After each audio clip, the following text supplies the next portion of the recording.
Hello everyone, this is Lily, and today I'm going to be showing you this pour water on dry erase marker experiment. So let's begin. First, if you want to do this experiment at home, you want some room temperature water, about 70 degrees Fahrenheit.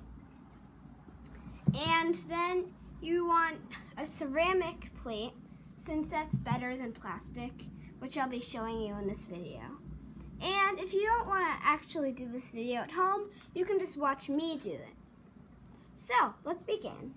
I'm going to be showing you how plastic is a little worse than ceramic when you're trying to do this experiment. And when I say a little worse, I mean a lot more worse. And so, as you can see, I've already written on the plates and ceramic plates, but it'll be the same if I wrote it now. And if you're curious what I used a dry erase marker, specifically this one. I am not sponsoring them, but I used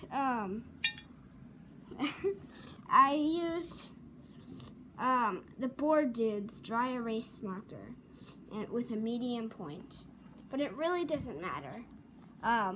Only some of the dry erase markers won't work. So, let's begin. I have my room temperature water here, and I'm just going to slowly pour it in. And yes, you want it slow, because if you pour it fast, then it'll break your doodles and won't make them just float. So as you can see, the doodles are not floating, and that's because it's plastic, and I haven't done the research, but just porcelain works better. And although the plastic, although plastic is probably easier to get, and you probably won't be as scared for ruining your plates, and sorry, but it doesn't really work. Now, let's go on to the ceramic. So first, I did a stickman doodle because I think that it might like wave its hands because the doodles move when water is poured on them.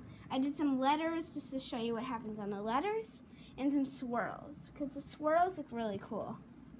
So now let's pour our room temperature water on them. Remember, slowly.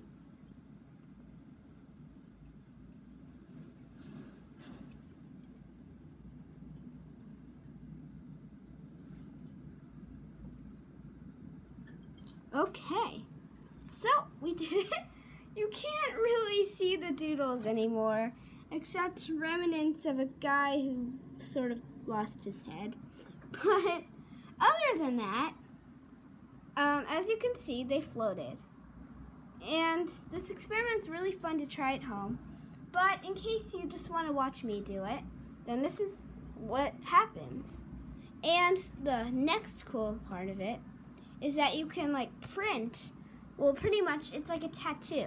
Whatever you write, you can like dip your palm in and it'll turn up on your palm. But I'm not going to do that with my palm because our dry erase marker, for some reason I'm just a little paranoid that it'll get stuck on my arm. But you can do it. And so now, since we tried this experiment before the video, it does have some of the stuff on it. But I'll show you what happens. So you're just going to dip your container onto the remnants of the things that you drew. And then you'll get lots of the print onto the plastic container. And it's really cool. So now you have a gigantic printed container thing.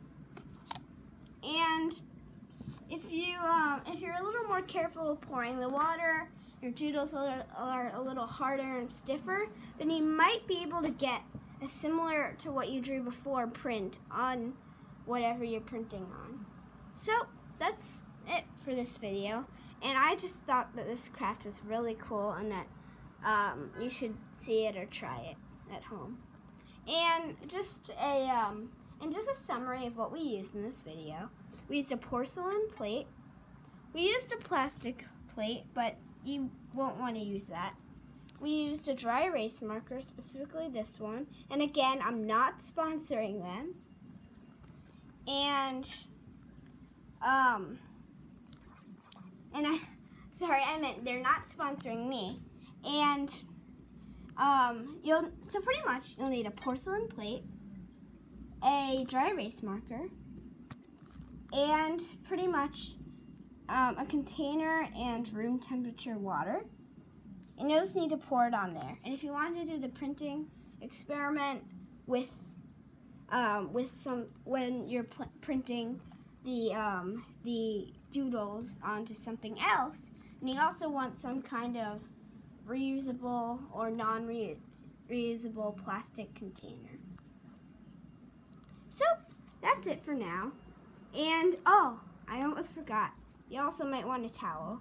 This experiment can get a little messy if you accidentally pour the water wrong or something. So that's it. That was this video, and I hope you enjoy. This is Kitty Love Kitty. Hey,